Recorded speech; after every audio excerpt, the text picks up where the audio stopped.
So, very good evening to all of you present here. And today we are conducting this 14th online teaching classes under the banner of Up-Aroi. And this is for our head neck series 8th class. For this class, I would like to invite Dr. Muhammad Akram. He is a professor, Department of Radiotherapy, JN Medical College, Aligarh, for moderation. Dr. Akram, it is over to you. Thank you, ma'am. So this is 14th online teaching class, and the topic is re-radiation in head and neck cancer. It is a very important topic, and we commonly face this problem when we need re-radiation in head and neck cancers. So this lectures is going to deliver by Professor Sarbani Ghosh, ma'am. She is professor in radiation oncology at TMH Mumbai with greater than 20 years experience in head and neck cancer and especially in re-radiation of head and neck cancers. So I invite Professor Sarbani Ghosh, ma'am, to deliver his lectures, her lectures. Good evening, everybody. I thank the Up-Aroi team, Dr. Suribhi Gupta, Dr. Akram, and Ashutosh for having me over. Thanks to Charlene for being there. It's my pleasure to be here. It's re-radiation is a topic that's close to heart, and I hope it will be of some use to the attendees.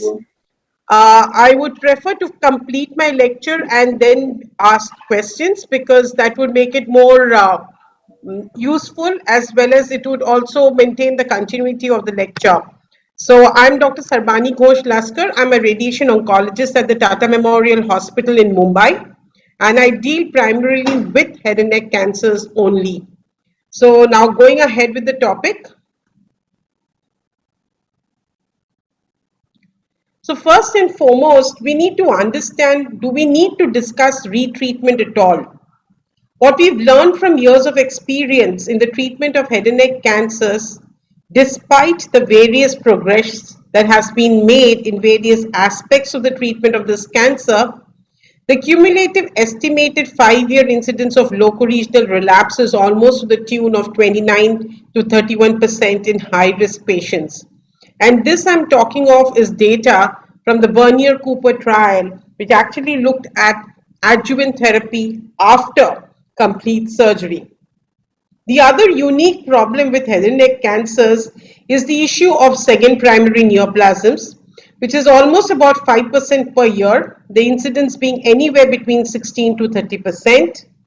And of course, with the aggressive multimodality treatments that we have at our beck and call today, there is a longer survival probability and thereby the probability of having second primary neoplasms within an already treated field increases, and so also are the chances that we will see recurrences. Now again, whether these people should be treated. Now if you look at it from the point of view of offering them retreatment, what we realize is that in suitably selected patients, if you were to offer them salvage surgery followed by adjuvant treatment, the 5-year overall survival will be anywhere between 22 to 39%. And so also you would get a median survival of 21.5 months. Of course, keep in mind that this data is from the data before immunotherapy. However, before we go on to re-radiation, it is important for us to understand retreatment and therein also understand classifying the recurrences. We could broadly divide them into salvageable recurrences or non-salvageable recurrences. By salvageable recurrences, what I mean is local failures essentially. Stages T1 to T2 are long disease-free interval, the ability to achieve R0 resection at surgery with an acceptable morbidity. Even if we have a regional recurrence, they should preferably be at a treatment naive site, and of course early nodal recurrences. In the non-salvageable recurrences, what used to be conventionally described as non-salvageable local recurrence or non-salvageable recurrence would be patients who had distant metastasis. But we do understand today that that is not the case, and there could be a set of patients, especially with oligometastatic disease, who could still be considered as salvageable. Or if there is local recurrence which involves the high ITF, proximity to great vessels, skull-based recurrences, or disease crossing multiple subsites within the head and neck region, or if there are regional recurrences resulting in fixed nodal mass involvement of the ICA prevertebral space involvement. Now, what are the issues particularly with re-irradiation? First and foremost, for success of any kind of re-radiation, patient selection is the cornerstone. Then we need to address issues of the sequence and the combination of modalities, the time interval between them, that means optimal sequencing. What are the target volumes that we need to radiate when we talk about re-irradiation? The doses to the adjacent organs at risk, the toxicities that we have seen and that we may expect. What should be the fractionation for these patients, conventional or altered? What would result in lower late sequelae? Is there a scope and room for dose escalation? And of course, when we talk about radiotherapy, we have to keep in mind the technique that should be utilized and the total dose that can be delivered. Now, coming to patient selection. Despite several years of use of re-radiation, this is an entity that is still poorly defined and variable. What we do realize that there are several patient-related factors which include the performance status, the baseline organ function and age. If you look at the disease, it would essentially be the stage of recurrent disease, whether it is a second primary neoplasm, the disease-free interval, disease extent, whether it is local, loco-regional with distant metastasis, and of course, very importantly, various treatment-related factors which include dose received by critical structures, morbidity of prior therapy, whether it is radiotherapy alone, surgery alone, chemotherapy, the volume and area that is needed for re-radiotherapy, the expertise available for this treatment, and of course, the infrastructure. Now, what are the other patient-specific factors? A poor cardiopulmonary reserve, poor cognitive function, comorbidities, lack of social support, poor reported quality of life, as well as continued tobacco and alcohol use.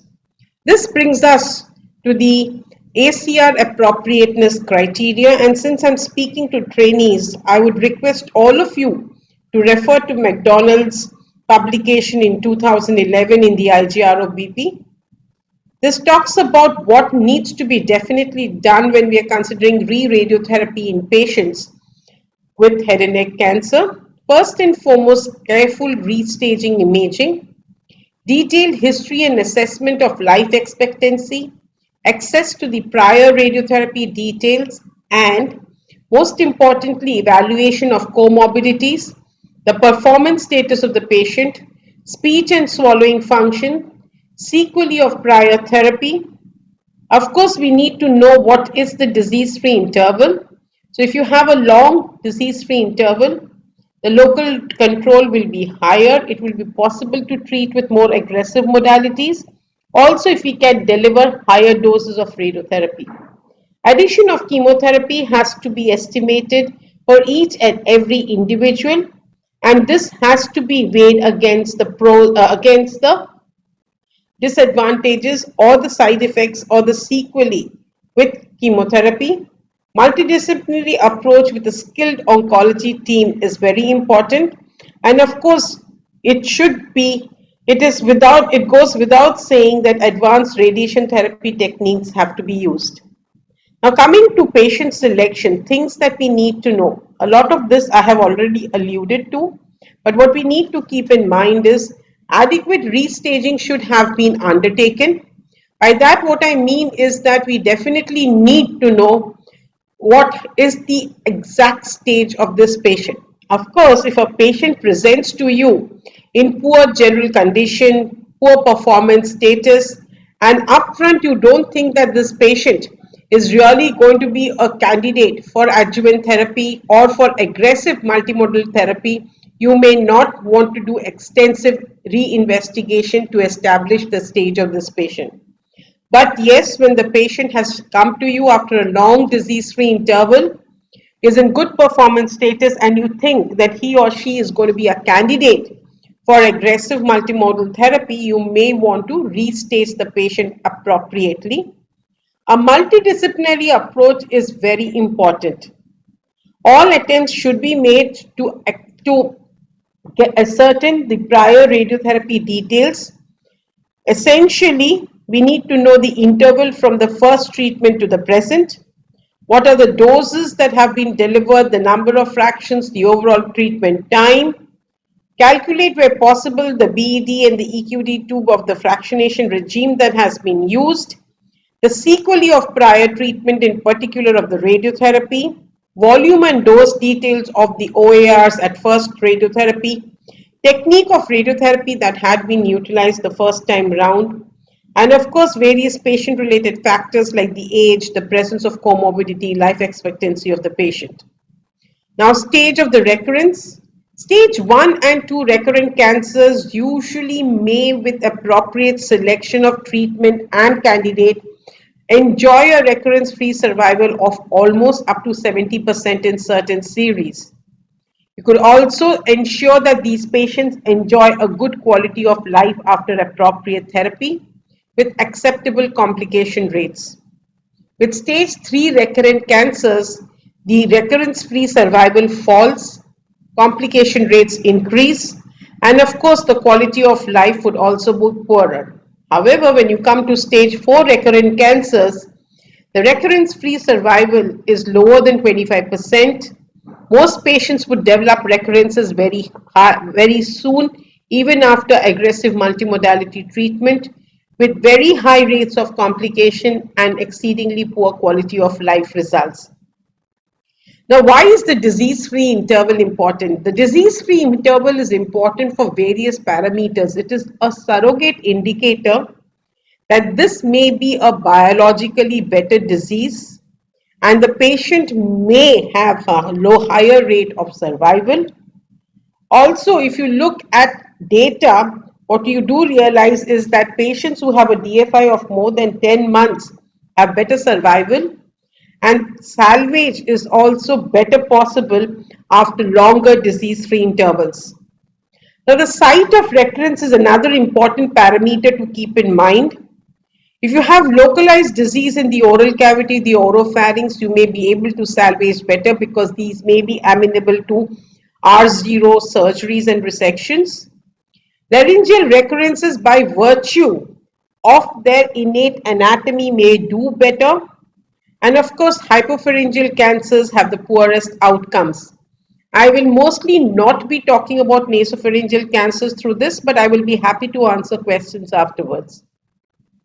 Now, what are the contraindications to salvage surgery? Distant metastasis, poor performance score, extensive involvement of adjacent structures where your surgery will end up being very morbid, and involvement of important vessels in the head and neck region. Now, this is a very commonly quoted study, and this is again another article that I would like trainees to read up. This is from Andre Tautri's group, an article by Tanvetyanon, which has actually looked at the outcomes and being able to construct a nomogram and predict 24-month survival based on prognostic factors present prior to pre-radiotherapy.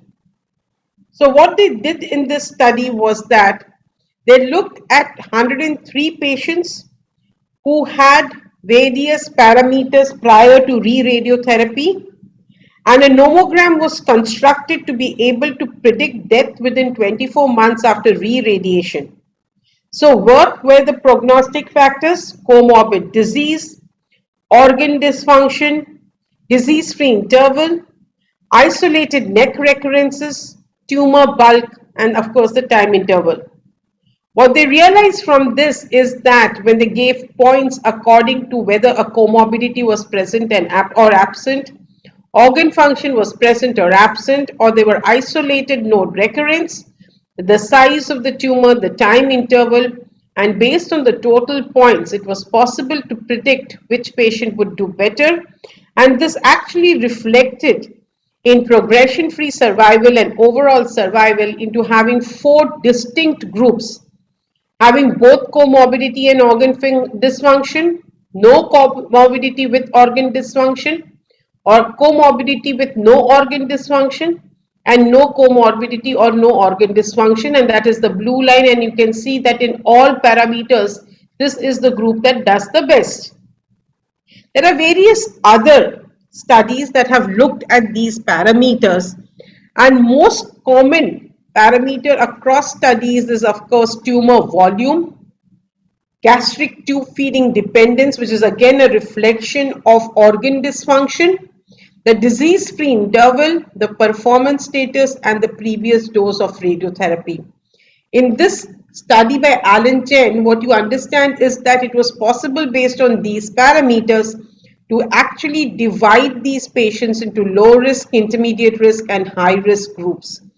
And there's another study, another publication, which is again a review article by Cacciato. And here again, you can see various other parameters, but most of these parameters remain common across the various reviews that you will come across. This is again another study in which they have looked at various predictive factors to be able to predict severe long-term toxicity after re-radiation. And again, what they come across here is the same things, the volume of re-radiation, the time interval between the 2 settings of radiotherapy. And again here, if you see, the ones that have a longer DFI do much better. So also is the loco-regional recurrence-free survival better for that group. And versus if you look at no organ dysfunction versus organ dysfunction, patients who have no organ dysfunction do much better. And this is a combination. We will be coming to another very important study which looks at these aspects. So this is of course a combination of the DFI and the organ dysfunction. And again, you see that patients who have a longer DFI and with no organ dysfunction do best. These are again various outcomes based on the combination of parameters, looking at various other prognostic factors like the volume of the PTV, the time interval, as well as a combination of time interval and volume of PTV, and this is again in the same group.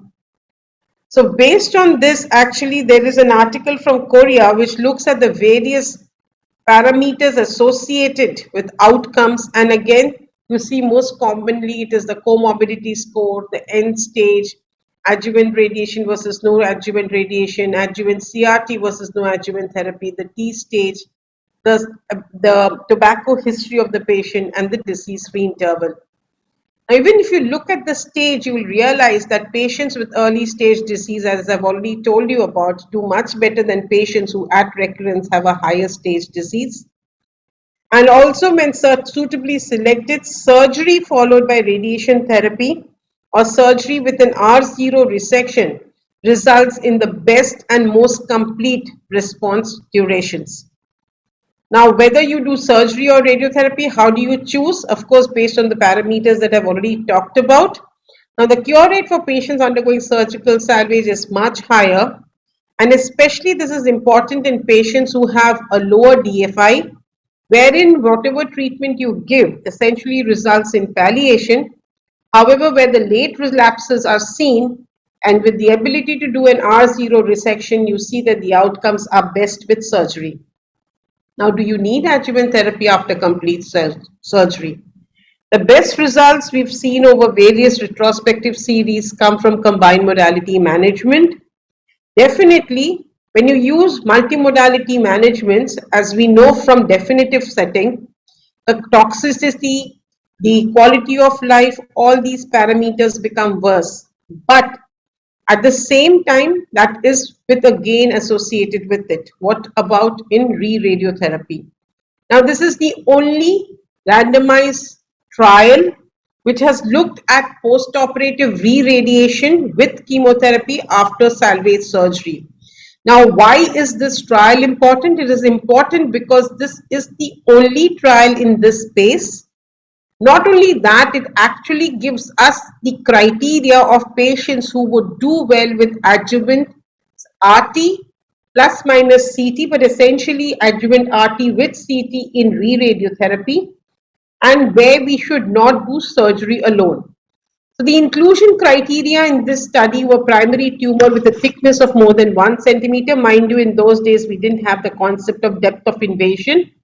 Laryngeal tumor with extralaryngeal spread, tumors less than 1 centimeter but with nodal metastasis, isolated nodal recurrences of more than 3 centimeter, and what they considered as re-radiotherapy was a significant overlap between the first and second course of re-radiotherapy, and this area should have received a dose of at least 45 gray, with intersection of fields being more than 65%. And this was the kind of assignment. They screened 494 patients to get a total of 130 patients.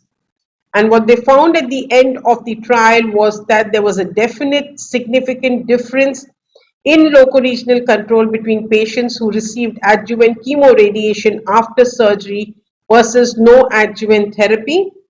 There was some difference even in the disease-free survival, but overall survival was not different between the two groups, not surprisingly, because the trial was not powered to detect difference in overall survival. You do not expect a difference when you have just 130 patients. However, what is most important, as I've already told you, more than half had adverse risk factors. Salvage CTRT was given to even 25% patients in the waitful watching after surgery arm, but it did lead us to the identification of a high-risk group where it would be important to consider adjuvant therapy. But what is important is that we need to understand and identify the best way of delivering this adjuvant therapy. Now, what is the evidence for doing definitive re-radiation? There are several small retrospective series with overall survivals ranging anywhere between 10 to 20%. However, most of them talk of serious late toxicities and toxicity related deaths. But what you also need to understand that a lot of these studies are in the pre-3D-CRT, pre-IMRT era. Now, the two other studies in this re-radiotherapy setting that you have to know about are the RTOG 9601 and the RTOG 9911. These are studies that were done and treated definitive re-radiotherapy patients. You can see the time period of these studies. This was in the late 90s and this was in the early 2000s. The re-radiotherapy course of the fractionation that they used was a hyperfractionated schedule. The target volume was tumor plus 2 centimeter. The earlier study was the 2D, 3D, whereas the later study was 3D IMRT. They used concurrent chemotherapy in both the studies. One was a 5-FU-HU hydroxyurea regime, the other was a cisplatin paclitaxel. The overall survival was much better in the RTOG 9911, but yes, at the cost of increased toxicity also, and so also the late toxicity. But this is something that you have to know, these two studies. And the other important thing is, of course, the survival between these two studies was different and can be attributed to the use of perhaps more effective drugs with superior techniques of radiotherapy. Now, this is a trial that is underway that is yet to be published from our own center. We had a screening trial in which what we tried to do was actually fill a gap in literature. There's a lot of data in literature about re-radiotherapy, but what is not known is that if I do identify a patient for retreatment, do optimal surgery, and the patient warrants re-radiotherapy, or even with a long DFI with acceptable organ function, I think the patient is a candidate for definitive re-radiotherapy.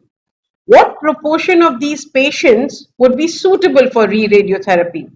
So we screened 250 consecutive patients who were referred for re-radiotherapy in our department.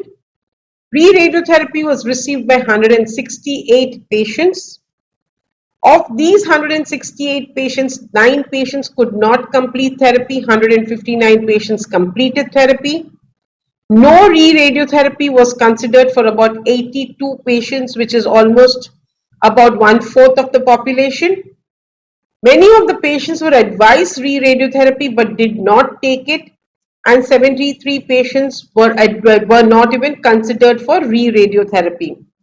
The median dose of re-radiotherapy that could be delivered was 60 gray. The median number of fractions 38. 82% of the patients were treated using IMRT, and there were 4% of the patients only who had a break during therapy. However, what we notice most importantly, and as you realize from the numbers, only 67% of the patients who warrant re-radiotherapy finally received re-radiotherapy for whatever reasons. The most common reason for denying re-radiotherapy was a significant residual late toxicity from the prior radiotherapy, almost 50% of the patients. Another group of patients had extensive disease or a short DFI. Poor performance status and poor tolerance to prior radiotherapy were also seen in almost about 13 to 14% of our patients. The other evidence for re-radiotherapy in a prospective study comes from the GOTEC 9803. However, what they realized in this was that, and the main aim of the study was to see whether patients had a potential benefit with concurrent re-radiotherapy or not. And they compared concurrent re-radiotherapy with 5-FU and hydroxyurea versus methotrexate with patients treated with palliative intent for recurrent or second primary head and neck squamous carcinomas. And in the 57 patients who were included in the study, what they found was that there was no suggestion that concurrent re-radiation with 5-FU and hydroxyurea improved overall survival compared to methotrexate alone in patients treated with palliative intent for a recurrent or second primary head and neck cancer. Now, this is very important because very often what happens is because of the DFI, because of the absence of dysfunction, in several patients, though we end up choosing them for a radical intent therapy, we may actually end up with a guarded prognosis and poor outcomes. So here you need to be very clear when you choose patients for re-radiotherapy as to what is your intent, what is the life expectancy, and what is the likelihood that the patient will survive for more than 6 months. So this trial is very important in that context, that if you think a patient is not suitable for radical intent retreatment or re-radiotherapy, perhaps oral methotrexate alone may be enough in these patients. But of course, this also requires individualization. Now, when do we re-radiate? Now, this is actually walking a tightrope. Now, what you need to understand is that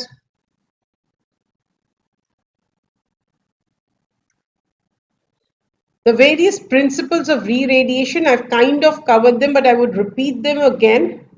The goal of therapy, as I'm talking about re-radiation here, is curative.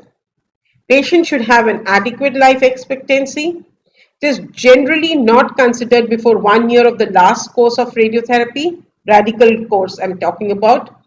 Dose should be high, more than 50 gray, while respecting the tolerance of the normal tissues adjacent.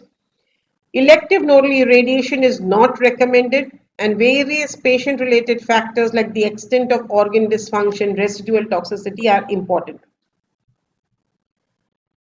Now, the other thing that you need to understand when you're talking of re-radiation is how do you select patients who benefit. Again, we've spoken about this, but since we're talking particularly about re-radiotherapy now, the T and N stage of the disease, which reflect the disease volume, oral cavity, perhaps because these are sites that would be amenable to complete surgery, isolated neck recurrences, where there is no organ dysfunction, pre-treatment and tracheostomy tube and feeding tube, the disease-free interval, and the presence of comorbidity.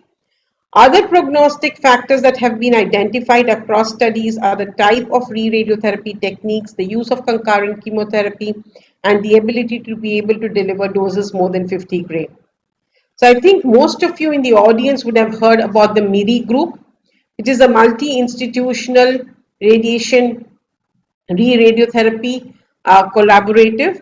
And here what you need to understand was what these people did, what the authors did in North America and one center in the Europe, was that they kind of identified patients, 400 plus patients. They identified the time from first course of radiation, and the other thing was organ dysfunction. So they classified patients in either more than 2 years of disease-free interval or less than 2 years of disease-free interval. Patient could be resected or not resected. So more than 2 years, resectable class 1. More than 2 years but not resectable class 2.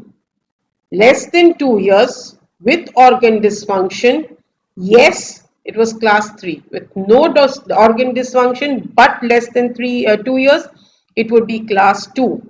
And this classification, this RPA classification actually stood the test because the overall survival was also reflected in this classification. So patients who were in class 1, that is more than 2 years, resectable with no organ dysfunction, did the best, followed by the intermediate risk group, which was more than 2 years, not resectable, no organ dysfunction, did in between, and the patients who had less than 2 years with organ dysfunction did the worst.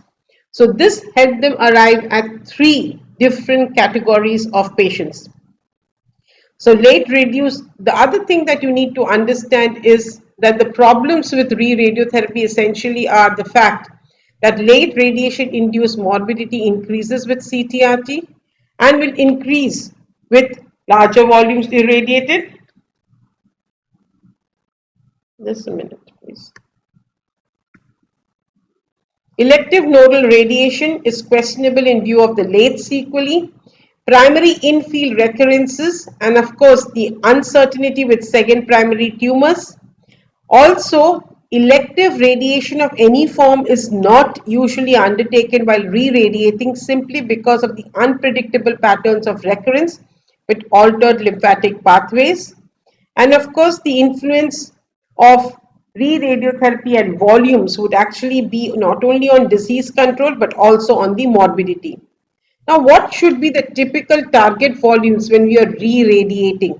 Now, when we are re-radiating, most often and most studies would talk about target volumes which encompass only the GTV with limited margins, no prophylactic irradiation of any kind, whether it be the lymph nodes or submucosal radiotherapy. In this study of 106 patients with Popovza, what emerged was that in patients who were treated with these inclusion criteria, what we saw was that there would be with a delivery of a median dose of 68 gray, that is definitive re-radiotherapy, the 2-year survival as high as 40% could be achieved, but loco-regional controls of only 23%. All loco-regional failures were within the GTV, and more than 29% of the patients had grade 3 or more toxicities. These are various other studies that talk about target volumes, and in most studies what people have done is to encompass the GTV with about 1.5 to 2 centimeter margins without actually going to any form of elective radiation. And of course you will see that the late sequelae range from anywhere between 11% to 38%. And of course, very often that is also a function of the dose that has been delivered, and not only that, the technique that has been used. Now, the other important thing in re-radiation is accounting for normal tissue repair. Now, the organs at risk, what we need to know about them is the treatment time interval, and this depends. And this actually is important because this would determine the tolerance and the recovery of the organs and risk and the time of tissue that has been irradiated. So we could broadly divide the types of OARs into neurological structures, bone, soft tissue, and mucosa. In early radiation damage, recovery is about 12 to 90 days in skin or oral mucosa. However, late radiation damage recovery takes almost 5 to 6 months. So that may be one of the reasons why it has been said that, or it has evolved from experience that you have to have a minimum of 1 year, if possible longer, that would be better, so that you have late sequelae, reduced sequelae of the re-radiotherapy. However, despite this, there is no consensus about cumulative maximum doses and the minimum time of recovery. Now, coming to skin and mucosa, a lot of studies there, but I quote this data from De Crevoisier study published in 1998. Median cumulative dose 130 gray, 21 to 8% incidence of mucosal necrosis and osteoradionecrosis. The biologically effective dose delivered at the first radiation course affects the risk of late injury significantly, and this plays a very important part in us being able to choose patients for re-radiotherapy based on the sequelae of the first radiation. What we also need to know is that mesenteric animal tissues recover from radiation injury less than rapidly reacting tissues like the epidermis and mucosa. Now, coming to the spinal cord toxicity, this has been an area of concern for all of us. But what you also should remember, because we are traditionally taught to respect the tolerance of neurological structures, it is very rare to actually find incidents of exceeding the cord tolerance, and these are the various studies that are available. One of the foremost authors looking at spinal cord recovery is actually Nider, and I would request you all to look at his papers, which actually talk about the recovery of spinal cord after radiation. So a rough and ready rule: cord tolerance appears to increase at least 25% at 6 months after the initial course of radiotherapy. Maximum repair up to 35 to 50% at 2 years, with minimal repair thereafter. This is what is important. For partial cord irradiation as a part of spine radiosurgery, maximum cord of dose of about 13 gray in a single fraction or 20 gray in 3 fractions. I will not be talking in great detail about re-radiation or single or SBRT, simply because that is a completely different ball game. The mechanism is different. Though those tolerances, you do have a lot of literature on tolerance there, but I will not be talking about re-radiation or about SBRT in any form. And cumulative dose to spinal cord is to be kept below 50 gray in most series. Now, again, as I've already told you, it's Snyder and co-workers who've done a lot of work. And what you can understand, that you should not try and exceed cumulative doses of 105 gray. And that is important. And this is also determined by the cumulative BED, the greatest BED of all treatment series, and of course the intervals between 2 treatments.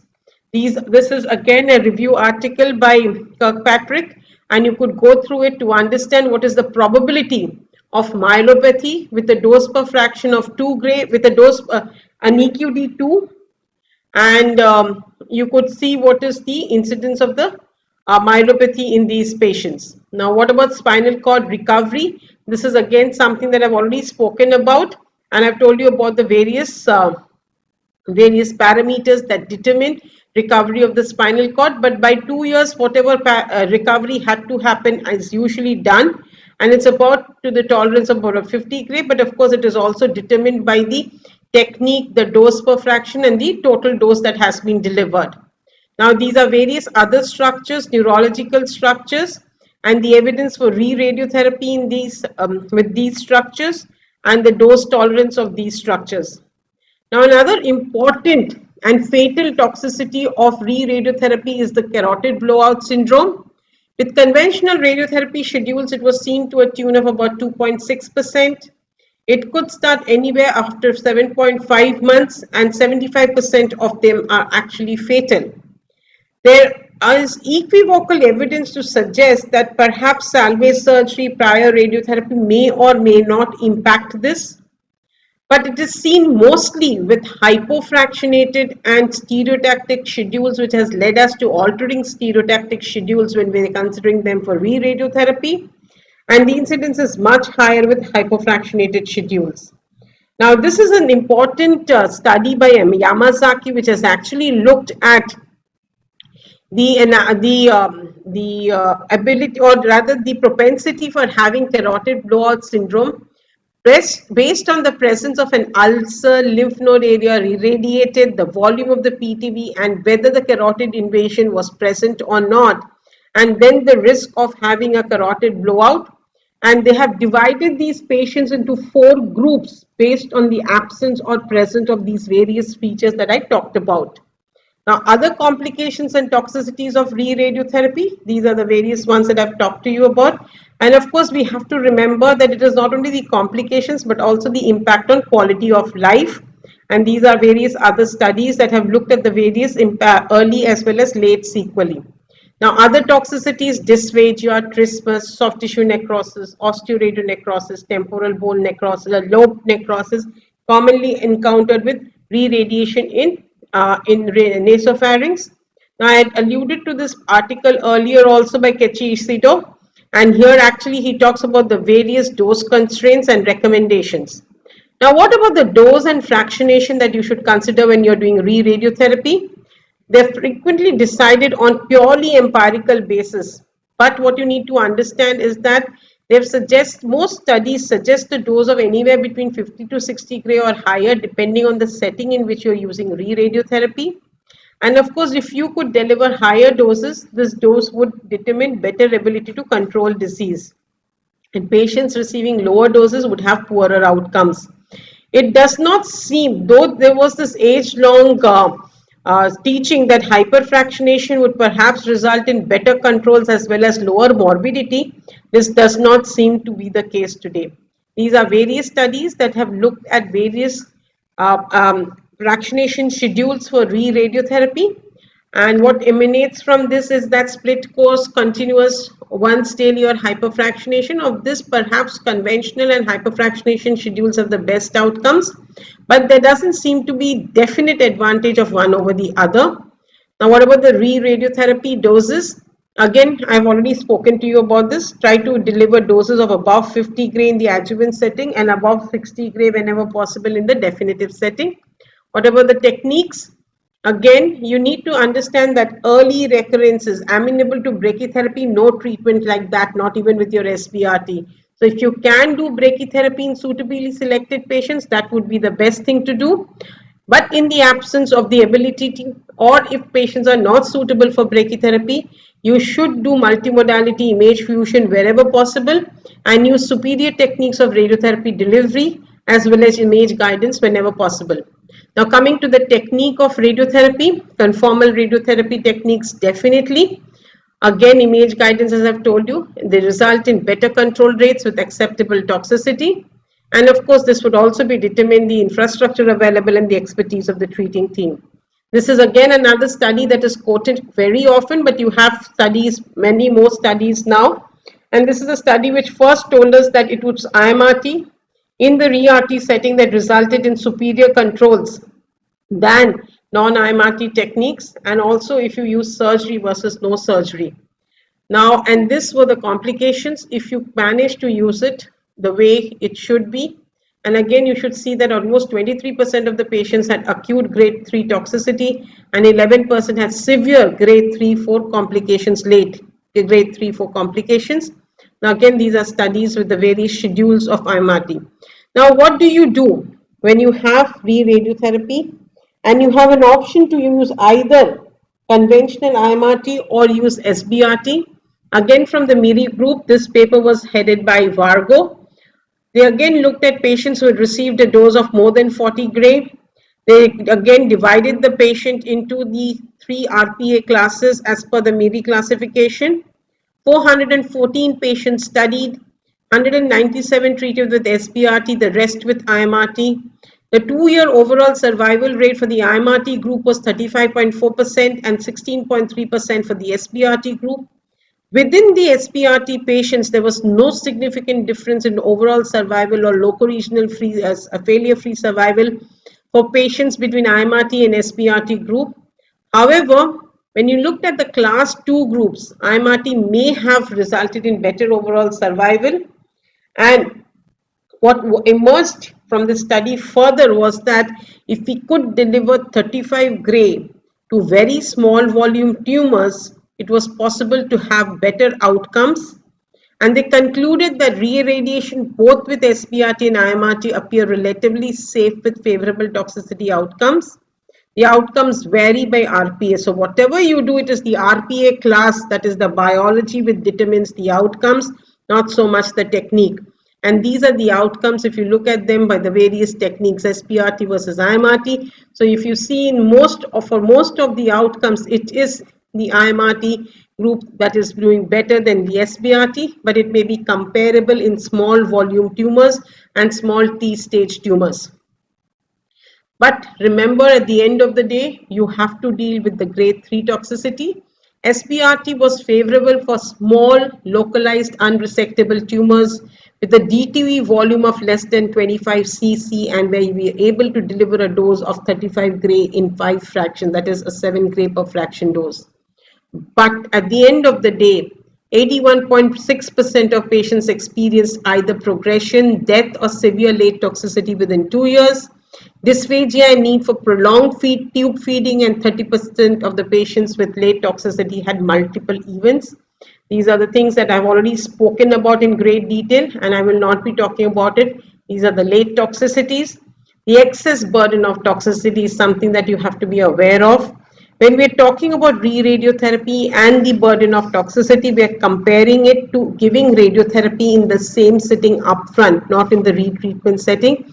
And you will look at, and if you look at this paper by Kasperts, what you see very clearly is that practically for every aspect of outcome of toxicity, the excess burden of toxicity is much higher for re-radiotherapy, whether it is the subcutaneous tissue, mucous membrane, bone, or skin. And these are the various prognostic factors for overall survival as well as for the occurrence of adverse events post re-radiotherapy. So you have to know about the intent, the way you've treated the patient, and all the various parameters that I've already spoken to you at multiple times. And of course, the risk for adverse reactions is very important, and that is what actually determines the selection of the appropriate candidate for re-radiation. Now, what are the problems that you also have to understand when you're interpreting or reading re-radiotherapy papers or prognostic factors? That most of the series until very recently were retrospective, spanning large lengths of time. What happens with these large length of time is that the technique would have changed, the selection process may have changed, the way we've delivered radiotherapy, the way we verified, the verification process on radiotherapy would have changed. And that is why we need to understand that there could be a lot of problem interpreting this data. Also, there are no NTCP models available in the radiotherapy setting in an ability to predict the side effects. So what is the next thing that we could possibly do after brachytherapy, after conformal radiotherapy? Perhaps exploit the BRAC peak. We are yet to see the results with re-radiation in protons. This is how we've evolved. And today, we do know there are various studies underway or that have been done and that have given us a rough indication that perhaps in the re-radiotherapy setting, using protons or heavy ions may result in better outcomes, both in terms of disease control, the ability to deliver higher doses, as well as restrict the normal tissue toxicity. These are various studies that have already been done. This is another this is another study from the German group that has actually looked at re-radiotherapy with scanned charged particle beams, and this I think would be one of the most important or most an ideal way of delivering re-radiotherapy with external beam radiotherapy. The various kinds of tumors in the head and neck region that have been treated. And I would like to conclude by saying that patient selection, after all, is the most important parameter in deciding the success for re-radiotherapy. We have to be able to, as far as possible, ascertain certain details of prior radiotherapy, be able to also identify the toxicities, the compliance to prior treatment, restage the disease in a patient who is being considered in a multimodality setting with a multidisciplinary team. We have to be aware of the various problems, the various issues that may crop up with re-radiotherapy, and of course, do not forget supportive care, quality of life issues, and when radiating the first time itself, document appropriately and report the doses appropriately using standard criteria. And of course, this also becomes important when you are talking about re-radiotherapy. Thank you very much. I'd be happy to take any questions from the audience. And I'll stop sharing my screen now. Thank you, ma'am, for such a nice presentation in a very simplified form. So we have questions now. I see some questions in the chat box. Should now coming to the next question about from Tejashree. Tejashree, you should have asked me in the department, man. What would be the CTV for isolated neck node recurrence at level 2, whole level 2? Now, see here, typically, as I've said already, in re-radiotherapy, we do not do elective volume radiation. So essentially, it would be the node with appropriate margin, which is usually about 1 to 1.5 centimeter around the involved lymph node. Immunotherapy and re-radiotherapy, no any comparison. Again, Rashi, here we don't have a comparison if you ask me in the randomized setting. But what we do know from the keynote 048 is that a combination of pembrolizumab and cetuximab did have very good outcomes, especially with related to quality of life and also disease related outcomes, but there are no head-to-head comparison. But of course, there are several other trials that are underway which are combining SPRT with immunotherapy and looking at outcomes both in terms of disease as well as quality of life. Now there is another question from Meenal Iyer. In case of a buccal mucosa case, previously surgery and adjuvant radiation therapy has been received. Now came with an ipsilateral or contralateral tonsil or oropharynx or tongue disease underwent surgery without nodal harm. So now here what I would like to tell you is like we don't do elective nodal resection, what you call radiation in the retreatment setting. Similarly, the surgeon will not address the ipsilateral neck. Why? Because if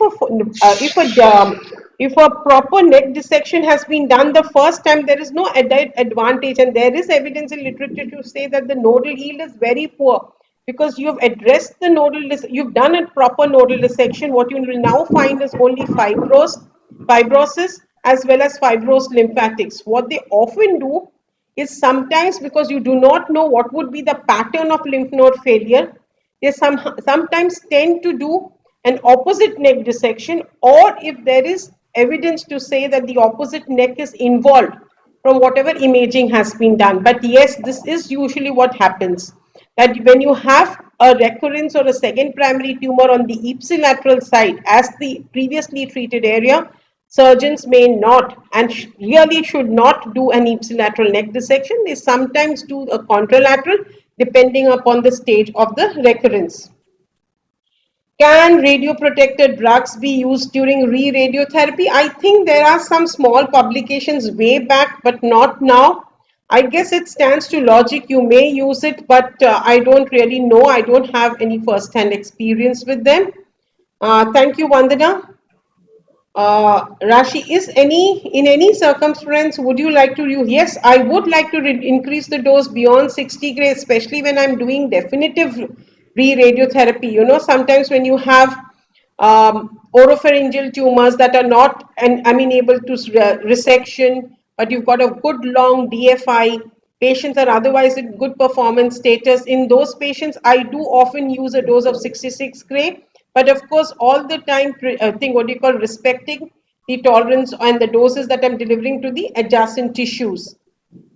Cumulative dose to the mandible, any guidance? I think it is there in my slides, and I think a dose, see, we now use the Quantec data where we have volume doses to the mandible, and I think we should not exceed that.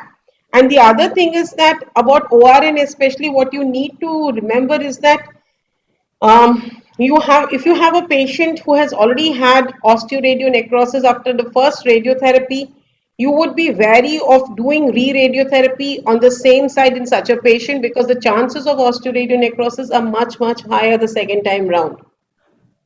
Thank you very much. I have a question. So Yes. what is your experience? How much percentage of the patients were able to complete the treatment? So as I showed you, yeah, in our data, especially in case of re-radiation after salvage surgery. yeah, so our data, if you remember, I showed you it was only 4 patients who could not complete out of the 167 patients, which is less than about 2%. but it takes a lot to see that they complete, simply because it's an uphill task, both in terms of the toxicities, the acute toxicities that they face, and as well as the acute toxicity added onto the pre-existing sequelae that they have. So in our experience, it is less than it is about 4%, but that's how it is in our series. The other thing is, I think somebody asked me about the cumulative dose to the mandible should not exceed point doses of the volume of 0.03 cc of about 130 to 135 gray. So thank you so much, Dr. Akram, for a nice moderation, and thank you so much, ma'am, for such an informative lecture. You have covered everything, every aspect of the re-radiation. I would like to invite Dr. Shalin sir. Do you want to say something for concluding remark? Absolutely. Can I just say one more thing? I have not talked about SBRT and a combination of targeted therapy and immunotherapy with re-radiotherapy. To all my trainees, please read that, because that is an emerging area with a lot of interest today. SBRT, the mechanism of action, the various fractionation schedules, the pros and cons, when to do and when not to do. Nasopharynx, particularly for re-radiation, and a combination of SBRT and immunotherapy and targeted therapy. Because of time, I did not talk about these issues. Sorry, Shalin, please go ahead. Thank you very much is all that I will say, and thank you for insights. Amazing depth and width, and just finally, thank you so very much for coming on and helping us. Thank you. Okay, thank you so much, ma'am, for accepting our invitation and for such a nice talk. Thank you so much. Thank you, Dr. Akram. Thank you, Salin sir. Thank you, Rashi. Thank you, Ashutosh. And thank you, every participant present here. Thanks once again. Thank you, Surabhi. Thank you, Rashi. Nice to see you. Bye, Ashutosh. Thank you, ma'am. Bye, Dr. Akram. Thank you. Bye. Bye-bye.